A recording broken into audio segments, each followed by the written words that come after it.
Good morning. This is the Blaine's World podcast that can be found each week on Facebook, YouTube, and LinkedIn.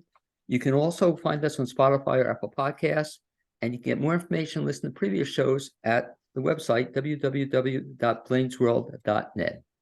I'm your host, Blaine Greenfield, and I'm here in my Zoom studio in lovely downtown Fairview, North Carolina. Each week, we focus on positive news and information about people and organizations in both Western North Carolina and throughout the country. And toward that end, it's my pleasure to introduce, I'll say, kind of a new friend of mine, Todd Levin. And Todd, welcome to the show. Thanks for having me, Blaine. Okay. And by the way, you already did it, but you saw he just waved to all his fans and friends who are watching this. So that is Todd Levin. I should mention that Todd is an actor, an Army veteran, and a partner in the law firm of Grimes, Teichers, and Yep, very good. And Anderson. He is currently serving on the board of the Montford Park Players and will soon be joining the board for the Asheville Chamber Music Series. He is playing the role of a Krogstad in the upcoming production of A Doll's House. And Todd, the first question I always like to find out from folks is, as a kid, you grew up where? I was born and raised in Chicago. Okay, and so when you were a kid growing up in Chicago, did you always know you wanted to be an actor? No, no.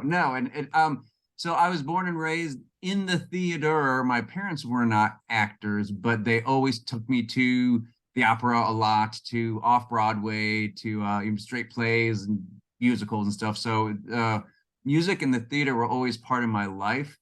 But what actually got me into the theater was back a couple of years ago. My daughter, who's now 14 years old, she was in her very first play was the main stage production of The Wizard of Oz, right down the road at the Asheville Community Theater. And she was just a Citizen of Oz and a Munchkin and stuff. And she loved it, and she just did exceptionally well. I was there for all 15 of her shows in the same exact seat, so she could walk out on the stage and see her dad, and I could wave to her.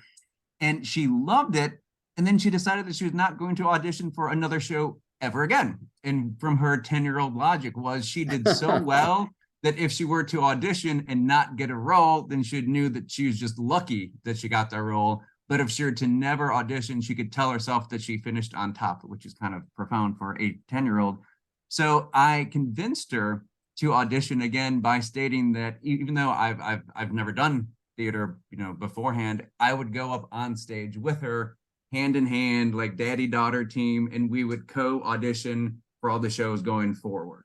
And that is what we have done. And we have been we've been like 5 plays, at the same time. And it's just, it's lovely to be able to knock out that family time and acting time with one blow. Well, now with your daughter, to her credit, did she also take some of the acting courses through ACT? She never did any of the classes. She took a few summers of the Tanglewood camp, which was really good. I hear it. She is first and foremost an athlete, and she's an amazing basketball player. In fact, she is 14 and she just passed the 5'11" mark. She's starting off in high school next year. So her summers have always been chock full of sports camps and team camps. But we were able to throw in some of the Tanglewood camps, prior, which she loved. They're great camps. Well, I like the scouting report. I saw one basketball player, still remember the name, Frank Granite, 7'1" at the University of Arkansas. And his scouting report was he had good height. So that's your daughter at 5'11". Oh, she is phenomenal. Yeah. So her cousin, my niece, was 6'4" when she hit 16. So there is some significant height in the family, and I hope she gets it. Well, it's funny you said that, because I just had an interview with a woman who's starring in Sweet Charity at SAWD. And she was telling me she had to make a decision, like your daughter's going to have to, that she'd been an athlete and then she got into acting. It's going to be hard, I guess. It's hard, I guess, to do both, for a kid. It is, but if your choice, if the big tough choice is being a star athlete or a star actor, I think you're doing pretty well. Okay, well, exactly. But it keeps her busy, though, I imagine. Oh my gosh, too. It does, which is good. Good. It'll be a lot better when she has her own car, so it might mean that we are less busy, but no, it is good. I definitely can't. You point that out, Todd, and it's a good point, that people don't realize what a commitment is for the parents to have a child in a show. Because before you were even in the show itself, you were taking her to rehearsals every night or every day? Oh, I was. Oh, yeah. Multiple nights a week. And of course, I had to go to every single show. So it it was big. It was nice being in a play with her, because then, and the local directors are really good about with rehearsals, making sure that we always came on the same nights with very few exceptions. And so even when her and I were doing shows down in Tryon, like we just finished the Crucible together. I was Reverend Paris and she was my daughter. And then we also did the Tempest down in Tryon at the same time. They would arrange it so we would only have to go to the same rehearsals. Okay, very Which is nice. great. So going back to you though, as a kid, so you grew up in Illinois, and you weren't a theater kid. You weren't into theater per se, but you mentioned that your parents took you to opera shows and whatnot. Did you enjoy it? Oh, I loved it. I absolutely loved it. Yes, it was kind of because especially in Chicago, during the season, it is incredibly cold. It is Right. cold, it is snowy, it is windy. You really can't do much outside. So, like in high school, I wrestled, but apart from that, what you did is you would go downtown and you'd go eat at a really nice restaurant, and then you'd go to a show. And then afterwards, everyone would go out, and you really didn't have mocktails back then, but I'd have like a Shirley Temple or something, and hang out and just soak in the atmosphere, I guess. And you were lucky, I guess, because Illinois had such great theater, it's such a great theater phenomenal. town. So, Yeah. but you were lucky, because I was telling you off the air that I didn't love opera. I would even tell people I was dragged to the opera. Now I love it, but you were lucky you got into it at an early age. And so you went to school, you wrestled, but you weren't into theater. You went to college, and what did you study in college? I was a biology, chemistry double major, and a classics minor. So I straight out of a few years out of high school, I enlisted in the Army, and I was in the Army for 6 years, mostly abroad. I was technically into counterintelligence, but I was actually a mounted 50 cal gunner. That's what I did on all of my combat deployments. When I got back in 2004, that's when I got married, and that's when I went to college at UNCA, right down the road, and then I went straight to a law school at Chapel Hill. And then after law school, we stayed in the Chapel Hill, Raleigh, Durham area for a few years, and then moved back to Asheville, where I was a practicing attorney, which I still am. And then I got into theater again, like I said, in 2019. However, I have to say that law school, and especially doing litigational work, trials, working with juries, stuff, that is just as much theater as going up onto the stage and performing in front of a crowd. Well, I mean, it is crowd Right. performance. Well, especially if you're doing a trial or in front of other people. Exactly. But so what got you though from biology into law? That's kind of an interesting switch. It is, okay. It drives my wife crazy because she decided, and I don't want to overplay it, but I mean, I think she was 8 or 9. I mean, it was younger than 10. She decided that she wanted to be a plaintiff's attorney. So all of her extracurricular stuff in high school, all of her classes in college, everything was one track geared for her going into law school and representing folks. And that's exactly what she does now. And she does an outstanding job. I was all over the place when I graduated college at UNCA, and then we moved to Chapel Hill. We decided, hey, we're in Chapel Hill, great grad schools. I was going to take the LSAT, the MCAT, the GRE, just, all of the graduate stuff. And then whichever one I did the best in, that would dictate my career, which of course drove her crazy, because you're like, that's not what dictates your career. But the LSAT it was in like a few weeks. So I just sat down and I took the law school and entrance exam. Luckily, did incredibly well, applied to UNC, got in, and within a few months, I was in law school. And so that's what got me there, was just the test timing, I guess. So she's an attorney. Is she an attorney also in the Asheville area? Yes, exactly. So she practices employment law, where I now practice veterans law. Okay. And are you the same firm? We are indeed. We are partners in the same firm. Okay, cool. So talk a little bit about then veterans law, which is kind of a hot topic, but a lot of people may not know what exactly is. And more importantly, it's a shame that I guess it's even needed, but it is. And so let me ask, I guess, a naive question. What does somebody who practices veteran law, what does that person do? Okay, so I would say 95% of all of my work is taking veterans who have been denied or only granted partial benefits through the VA disability system and then I'll shepherd their cases through the administrative agency up into the federal courts, and then if need be, all the way up to the Supreme Court of the United States. And it's getting veterans their disability benefits that they have earned by being ill or injured in service. Do any So cases that is a great chunk. do any cases go up to the Supreme Court, or have you had any? They have. I have never been there. The highest I've been, I have a case in the Fourth Circuit right now. So there's the U.S. Court of Appeals for the Fourth Circuit, and I also have a case in the U.S. Court of Appeals for the Federal Circuit. So both of those are just one step beneath the Supreme Court. I'm expecting to win in both of those, and I'm expecting that the government won't appeal, but we'll wait and see. Now, I guess, Todd, as a citizen or non-veteran, I'm grateful we have you. But what's wrong with that picture? And not, it has nothing to do with you or your firm. Yeah. But I guess the system, because correct me if I'm wrong, but I've heard from other veterans that almost you apply, and I guess the first step you almost always denied or oftentimes get denied. Is that what happens? I'm glad you brought that up. It is, this can sound odd, especially from an attorney who takes the VA to court Right. on a daily basis. It's not broken. It's a good system. The American VA system is absolutely the best system for veterans out of any country in the entire world, and I love it. The problem is it is huge. It is huge because our military is huge. Therefore, our VA has to be huge. It is an administrative agency. It has the bureaucratic inertia like you wouldn't believe, and which is good because that prevents it from changing each time we get a new president in office.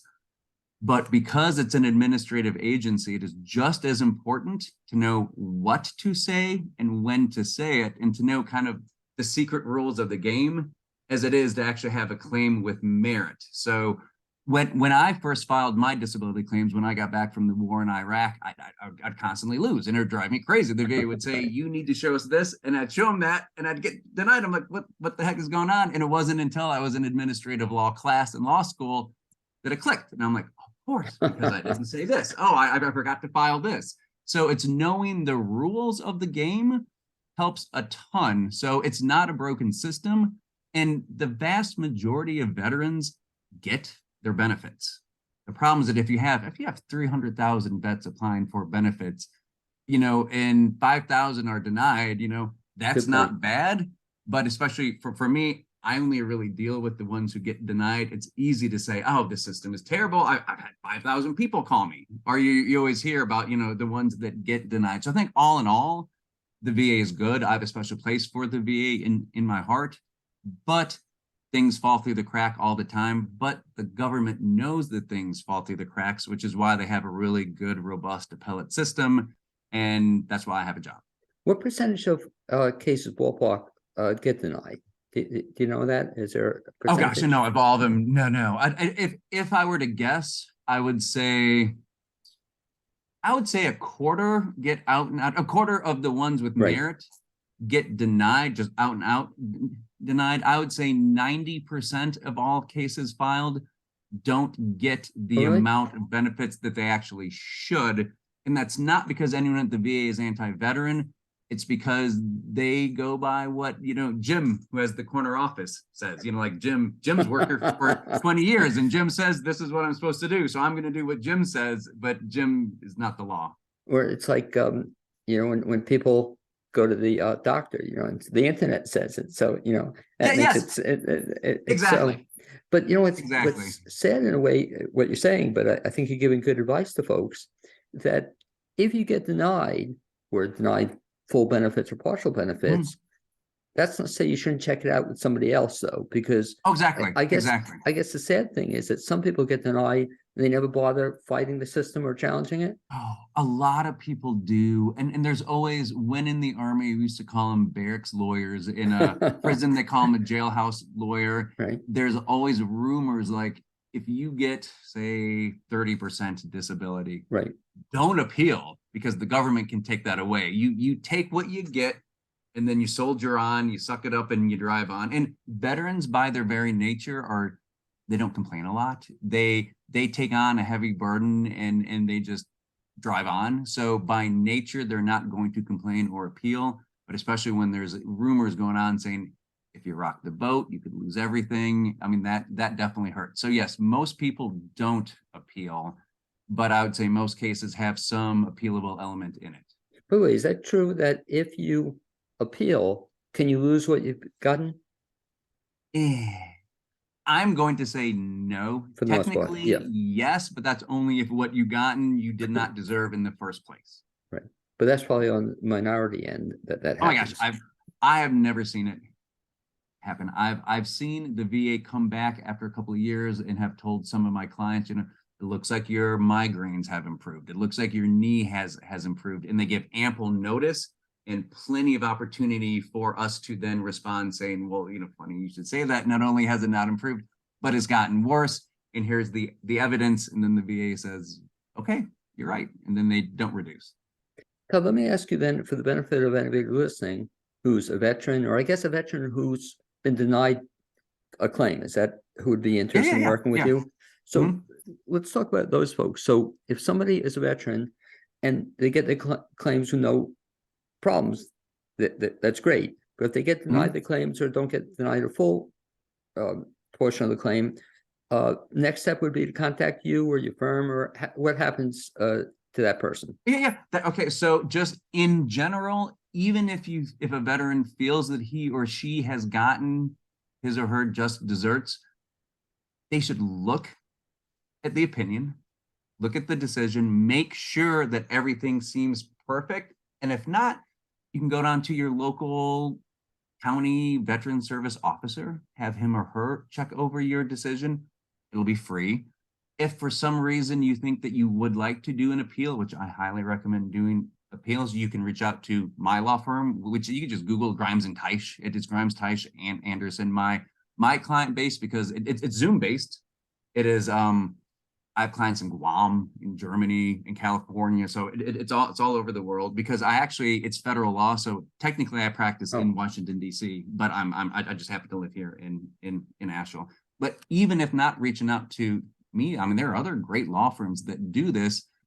Unfortunately, there aren't a lot of attorneys that represent vets like I do, but I mean, call them.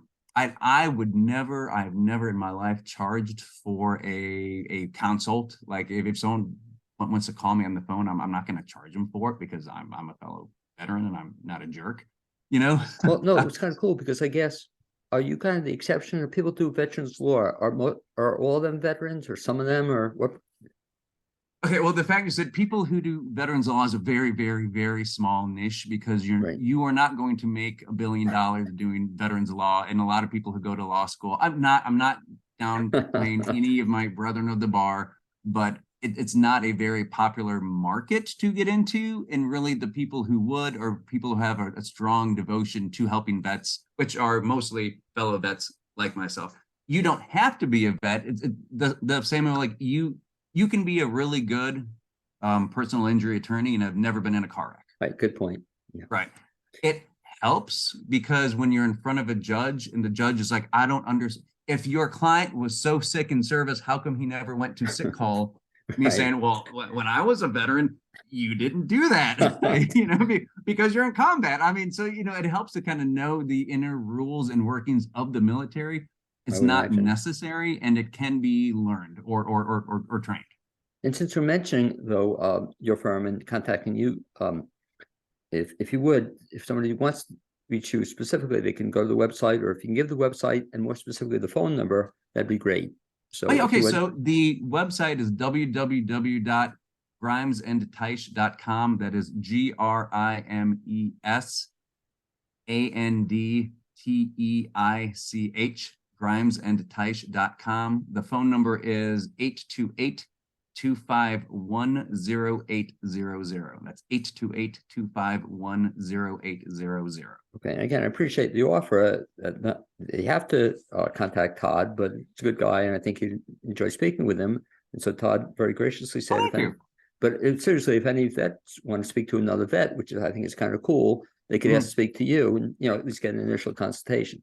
Exactly. Yes. So all of a sudden, then you've been doing that for a bunch of years, and then all of a sudden, the acting bug got you, or you mentioned your daughter, but even before your daughter, weren't you involved in local theater and awards and stuff like that? No, not at Oh, all. So like I said, I went and I saw all 15 shows of The Wizard of Oz with my daughter in it.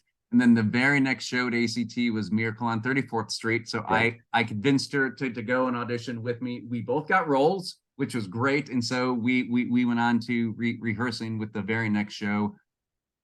And I just loved it. I had a very small role. I was Finley, who's at the court bailiff.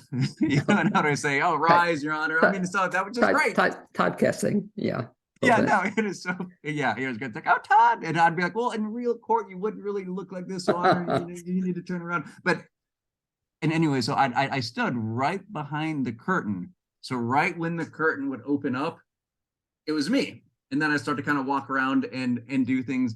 And that little bit of, I don't want to say anxiety because it was not negative, but the little butterflies in your stomach were the same type of stuff that I used to get when I'd like first go into court, or I'd have like a hearing, or I'd go in front of like a judge, but after years and years, you just don't get that, anymore. And it was the first time that I had that little bit of like, ooh, excitement, and I think that's what got me hooked. So that was not that many years ago. That was a couple of years ago. And Yep. so trace kind of what's happened to, we can mention your daughter as well, but to you, specifically with respect to acting. So that's when you started acting, and then now you've acted elsewhere. I know you told me in Montford you I do a lot of have, I acting. have. So that was at Asheville Community Theater. Then from there, we went to Montford Park Players. We did The Brothers Grimm's, which was a phenomenal play at Montford Park. It was co-written by three wonderful local playwrights, Barbie Right. Angel, Catherine Langwell, and Honor Moore. And it was great. And so that one, we played multiple roles. She played a dog and a princess, and I played a king and a dancing rooster, which was something else. And so that was that's outdoor theater, which is kind Yep, of and that was in interesting. 2021. Yep. And so, and that had, what they do there is kind of cool. They have a long run. It's like a 5 week run or something. Yes, 5 weekends. Yeah, it was surprisingly long. Yes. Yeah. Now, and that is a long run. Now, you were lucky too. I think I'm trying to recall because I saw the show as well, and that didn't have did you have any rainouts that We run? had the last couple of shows. I think it was the last weekend. It was, I think, the penultimate weekend. We had, I think, maybe the Saturday and Sunday was rained, and then the last one, that Friday, was rained. So we was looking like we might have ended like a week and a half early, but we ended up getting, I believe, the last two shows did go through, And I if guess memory is serving me correct. after that or during that time, you were also asked to serve on the Montfort board. It was right afterwards. Yes. Okay. And talk a little bit about that because again, one of the great gifts in Asheville is to be involved in Montfort Park Players. I And agree. talk a little bit about, first of all, what Montfort Park Players is coming up to this upcoming season. So it is North Carolina's longest running Shakespeare festival. Have been going on for more than 50 years. We are one of only, I think it might be 13. I think it's one of only 13 Shakespeare festivals in the world that have done the entire canon, but which is kind of a big deal. In 20, I can't announce our 2024 Okay, season sure. yet, but we are going to be doing something amazing that has never been done. And it's the epitome of community-based theater. Like our seasons are actually voted on by the community. It's not an artistic director or anything. It actually is the community decides what shows we play, we put them on, and it's the scope of the scope of outreach, the people that we touch is remarkable. So prior, a number of years ago, I was on the board of directors of the Asheville Lyric Opera. I loved it. Like I said before, I really loved the opera, but it was a very tight, I don't want to say homogenous, but it was not big on outreach just because opera is a small niche. Shakespeare, you could think, would fall into the similar trap, but somehow Montford Park Players has been able to thread that needle to where you look out at our audience, and it's probably the most diverse theater Sure. audience I've ever seen in all of Western North Carolina. And I cherish that. And I really wanted to go and help leverage my lawyer skills and just my board of director skills to try to set Montford Park Players so that they're even more successful, not just now, but 10, 20 years into the future, because that would be a gem that I think Asheville would be at a serious loss if that ever went under. Now, before you did that with the Montfort Park Players, had you ever seen any of the plays with your daughter? Yes, of course, because I live 3 blocks away from the theater. Okay. Yeah. So we would go down there quite often. And if anybody's listening, I tell them it's one of the great experiences to just come out to a beautiful night, to come out to the theater. It's outdoor. It's just such a cool experience, isn't it? You know, It's like this little bucolic hidden glen. I mean, it's just it's indescribable, especially in the summer, right? When because the shows start when the sun is still up, so you're gonna get a sunset, and you're gonna get the doves and the birds flying and cooing, and then the bats come out, and the stars are out, and it's just lovely. So strong recommendation. You're looking for something to do this coming summer.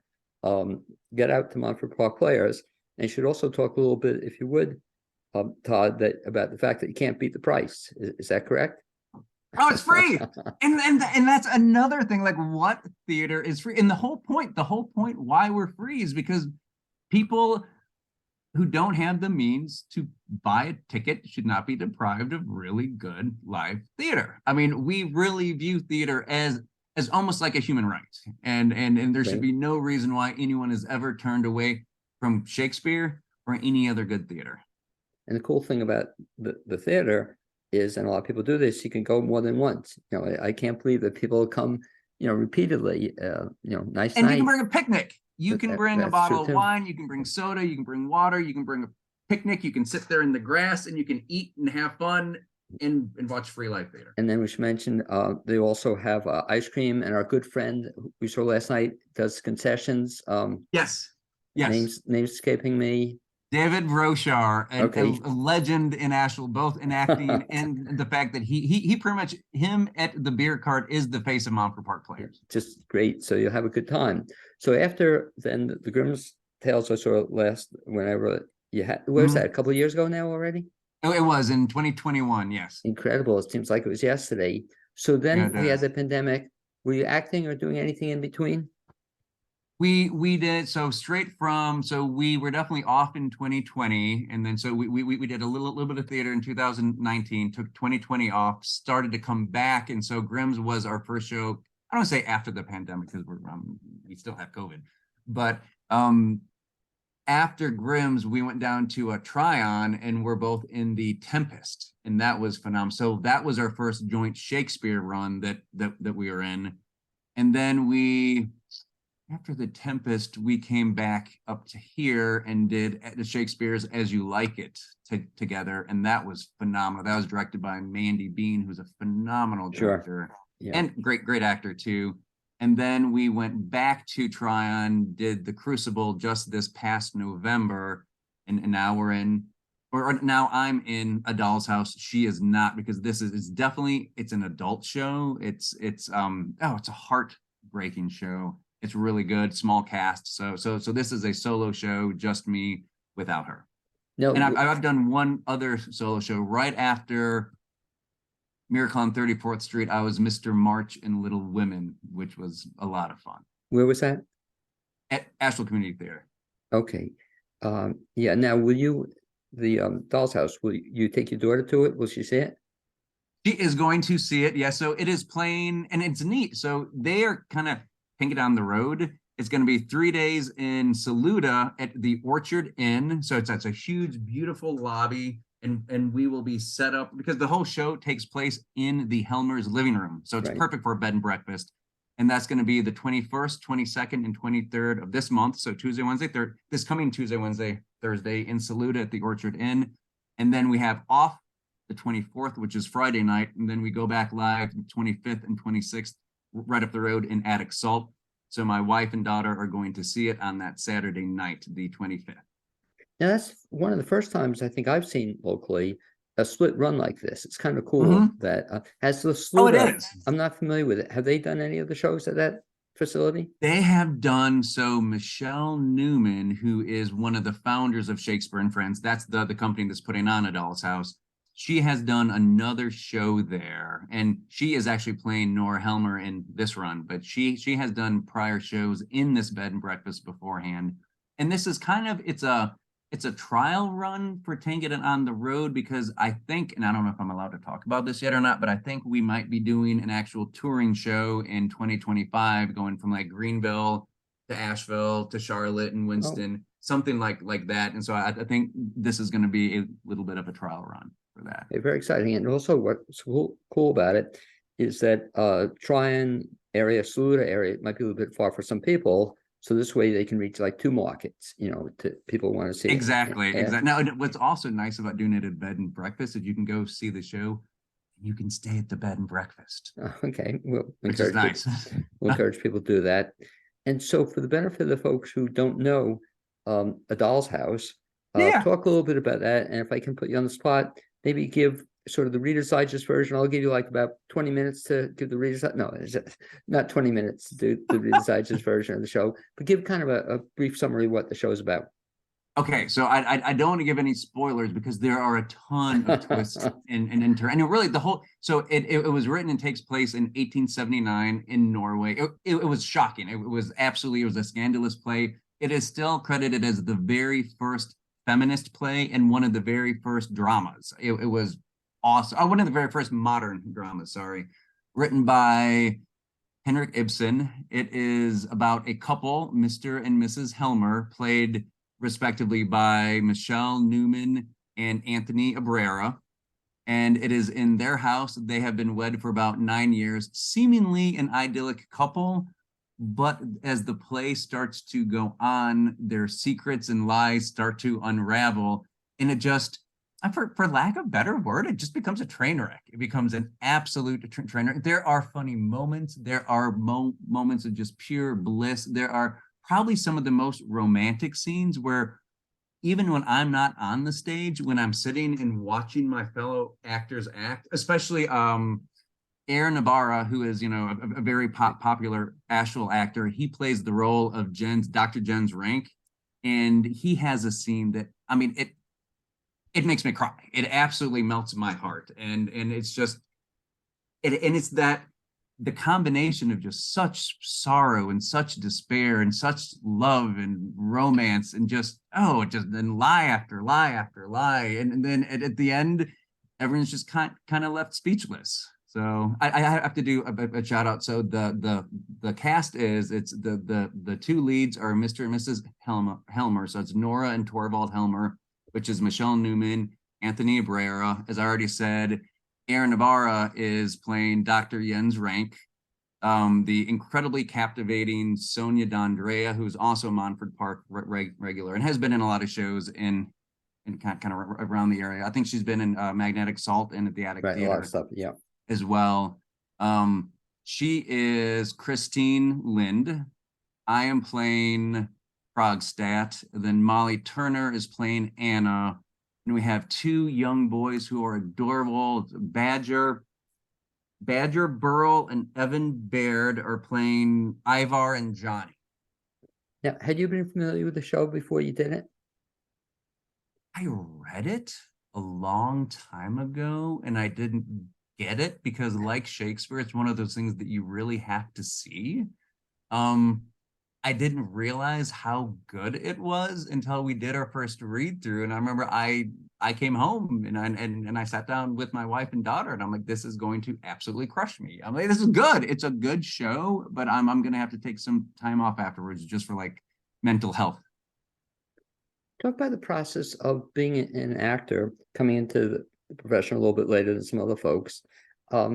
Difficult for you to memorize lines? No, but I think that is because of, I mean, all throughout college and grad school, a ton of memorization, and especially in the law. I mean, I never practiced law from memory. Right. I always practiced with books and Right. computers. But when you're on the spot, when you're doing depositions, when you're doing a hearing, you have to remember absolutely everything that everyone has said in that room for the past 3 hours so you can turn it around and use it against them. So I think my career and life choices have geared me towards flexing my memory. So it was not that bad. Having said that, I will go into a play like this play, and we'll be on our third rehearsal, and Sonia or Aaron will be completely off book, and they'll have, you know, twice or three times the number of lines, and I'm pulling up my.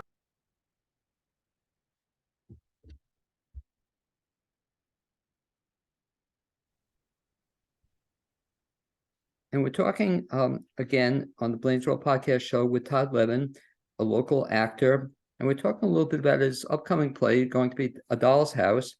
And Todd, I think we got cut off there about the fact that you were saying about memorizing lines, and you're making the comment, you made a good point there. You don't think it's essentially an age thing, it's more just a practice thing? Yes, so the actor who's playing Nora Helmer, I believe this is her 60th, as in 60 play, and this is my like sixth play. So she will be off book with like 1,000 lines in a matter of days, and me, it takes a couple of weeks to get off book for like 400 lines. The in terms of memorizing the lines, do you read them? And even on this show with anybody else, for example, when you're with your daughter, do the two of you read lines together? When we're in a play together, yes, we go over her lines a lot. When I'm doing my lines, it's either with my scene partner or with my dog. A lot of times I'll sit there and I'll read, and my dog looks at me like, what is wrong with this man? But no, I have. So this play, we've done a lot of our rehearsals in a Tryon. And fortunately, Sonia D'Andrea, who is one of my scene partners, is incredibly kind to actually ride down to Tryon with me. And she usually reads, you know, she's on book, and her and I go back and forth a lot. And that helps me because she is usually off book, I mean, within a couple of days. And like I said prior, it takes me weeks. So I usually rely upon the good graces of my very generous scene partners. Well, a lot of folks don't realize, Todd, and I think you're pointing it out, is how much work this entails. In other words, you have a run of exactly what 5 shows you're going to do. Is that correct? Mhm. Tuesday, Mhm. Wednesday, Thursday, Saturday, and Sunday. How long have you been working on this? It's a ton of work, but it's a labor of love, but it is a ton of work. I have spent hours and hours and hours every single week with my script and like a glass of scotch in my bathtub. I mean, it just it takes dedication, but the enjoyment I get from it, and the enjoyment that my daughter gets from it, and hopefully the enjoyment that the audience gets from it is completely worth it. That's why I just encourage people to go to live theater, because there's nothing like it. And to support, like I said, folks like you who spent not only memorizing this, but just rehearsals, you know, how many weeks, 5, 6 weeks or longer on this one? I think about five or six sound right. Yeah, and that's quite a process for 5 shows, you know. And then I love your idea of touring, hopefully in the future, because then you can at least, you know, do it more so. So Exactly. let's get recap for the benefit of folks who now want to get in touch and find out more about this show. That's, excuse me, that's our doorbell. I don't know if you hear it. Okay, so the website to go to, if you go to www.tryonshakespeare.com, that is the Shakespeare and Friends website. That has a link to all of the show dates and the Eventbrite link to actually buy tickets. One of our shows, our Thursday night show in Saluda at the Orchard Inn, is already sold out. I think the other nights are getting very close to being sold out. And at Saluda Inn, that doesn't have that many seats, I assume. How many seats? Oh, I think we're doing 50. Okay. I think. Don't get me wrong, yeah, but I think it's around 50, might be 75, but it is not that large. It's a very small, intimate venue. And Attic Salt about the same thing, I think, about 75 or something. And Yep. again, I was interrupted there, excuse me, by my doorbell. I don't know if you caught it, but it plays arguably the greatest rock song of all time. Here it's playing again. It's Happy Together. So that's nice. Playing again in the background. Hermits. By the Turtles. Hermits, right? Turtles, close enough. It is the Turtles. Okay. And you'll have to come as it's playing. I'm in a musical review where we'll be doing that song and some other stuff. That's going to be at Attic Salt in a couple of weeks. But just once again, to repeat, if you would, the tickets for this show, Todd, or what are they again? Tickets, how to get them? www.tryonshakespeare.com. Okay. Or if you And- just Google Shakespeare and Friends, or you can just Google try on Shakespeare and it'll get you there. okay. Now, let me ask you then, so after this show, do we have any plans in the upcoming future that you can share or you know about acting plans? No, I know. So our 2023 season for Montfort Park Players is going to be Adventures on the High Seas. Almost everything has a pirate theme or a shipwreck theme. So I'm definitely going to be doing a lot of work behind the scenes there. I think my daughter and I are both going to try out for Treasure Island, which is going to be a phenomenal Right. hit. I mean, that's up to the director, and yeah, I mean that I think is pretty much it. I'm definitely not going to want to do any big drama for the rest of this year, just because I have to recover from doing A Doll's House, it is a wonderful show, but it is a devastating show. So if you go, be prepared to laugh, but also be prepared to cry. And in terms of theater down the road, do you have any interest on your end for doing more than just acting? Like you mentioned, Montfort is cool. You're going to be doing some behind the scenes work at Montfort. Yep. You've been on boards as well. Do you ever see yourself wanting to direct, for example, or write a play? Not direct, no. I think if any extension, I would get into producing to help bring some stuff, especially traveling shows. I could see myself doing that. But as far as the directing or stage managing, no. And let me put it this way. There has been multiple times in a show where the director will give some new, direction, and I'll sit back and I'm like, gosh, that is brilliant. I never thought of that. There's never been an instance when a director does that and I sat down and said, yep, I thought about that. and to me, that tells me that I'm just not there yet. It's funny, if you were directing, I ask a lot of actors who were directors and vice versa, what do they prefer? And most actors say they prefer directing, but the truth is they don't share it, is they don't have to memorize the lines that way, you know, but yes, I can see that. Yet we talk, and we'll give a shout out to another kind of mutual friend of ours. But last night we saw a fun show, and just want to mention it, and I'll give the shout out. We saw the kind of last dress rehearsal of what show was it? Recycled Nuts. It was phenomenal at a Heart down in Waynesville. Yes, Travis Lowe.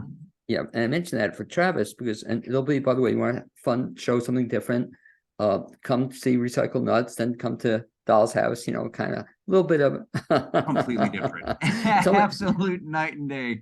It's almost what they should do is just reverse it, you know, do it you know, see Doll's House and then Recycled Nuts, you know, perhaps. That's what I would do. Yes. Yeah. So get absolutely soul crushed and then get brought back to life. But to give the shout out to Travis, who was not only wrote the play, but he also acted in it. And it was like, he was on fire. He is such a good actor and director and writer. I mean, wow, his writing is par none. Yeah, I agree. But just, you know, so we talk about somebody doing different things, and so he does it all, you know, to write it, and he did the acting. People don't know about this necessarily, but he did that on 2 weeks' notice. You know, he wasn't originally cast, and you may have heard. Did you hear that? Did you know that? No, I didn't.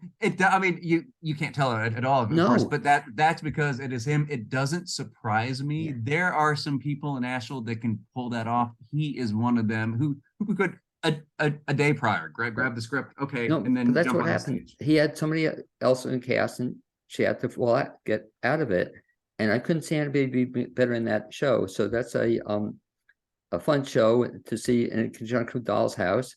And Todd, I just want to thank you for becoming so involved in theater in seemingly just such a short time, because again, not only are you acting, taking your daughter chauffeur, you know, around. I guess you'll be doing that this summer as well too. Of course, yeah. But also on boards, and all the things you've done. Do you have a favorite theatrical activity? In others, chauffeur, you can actor, a board member. Do you have a choice of anything you like doing best?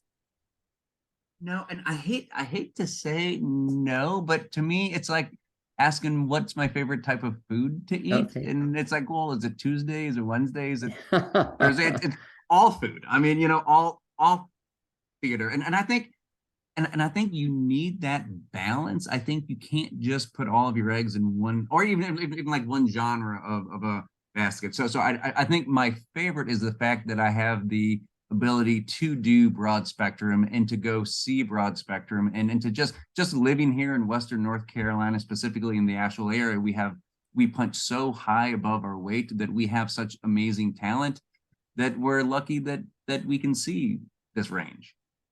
Now, I'll ask one final way to get in touch with you. We've talked about if you want to contact Todd as a lawyer. You talked about how to reach him as a lawyer. You can reach him as a performer in some of the upcoming shows. And can they also, I guess, follow you on Facebook? Is a good way to find out about what you're doing. I mean, I technically have Facebook. It is, if you go to Facebook, the only thing you're going to see is pictures of my kids. But, well, they're adorable. But I want to give you credit and yeah, for this, something else you do. Then if not on your page, I love the fact that you also post now on entertainment, and you also post on other pages on Facebook. Yes. So yes. Facebook, if you're interested in following entertainment, is a great site. Yes. And I mentioned that because, Todd, one of the things you do, to your credit, is that, and I believe in this, is that you're proud of the fact that you're in shows, and your daughter's in shows, and you try to promote local theater. But what really bothers me is that too many actors don't promote their own stuff. I don't know if you've ever seen this, but one of my favorite lines, you might know the name, Ken Blanchard is a management theorist, author, 1 Minute Manager, wrote a lot of good stuff. And he says, if you don't toot your own horn, somebody else will use it as a spittoon, But isn't that true, though, for acting? That's nice. No, it is true. It is true. Because to your credit, and that's how you and I met, you told me about some stuff you were doing. You invited me to check it out, and I really appreciated that. And so many actors don't do that. I don't understand why. That if you don't tell people that what you're doing, people won't come to see the show. So well, and you don't even have to do it for yourself, but you can do it for the other people in the show. If you feel odd self-promoting, then you can just ignore yourself. But you're not the only person in the show. So right. So yes, I agree. You can still promote the show. And what's so good, and I'll give a shout out to another mutual friend, and she does a great job of this also, Bobby Angel does such a great job of it because she's inviting people to see other people, and she does such a great job of it. And anyway, I want to thank you for being my guest, Todd Levin, on this Blaine's World podcast, and hopefully I'll see you many times in the future. And I'd also I'm sure we will definitely run into each other multiple times going forward. Yes. Okay. I'd like to also thank my producer, Cappy Tassetti. I hope to see everybody soon again on another Blaine's World podcast. Todd, you be well, and we'll sign off. And I think we still have another minute or two after we sign off. So thanks, man. Okay. Have a good day. Have a great weekend.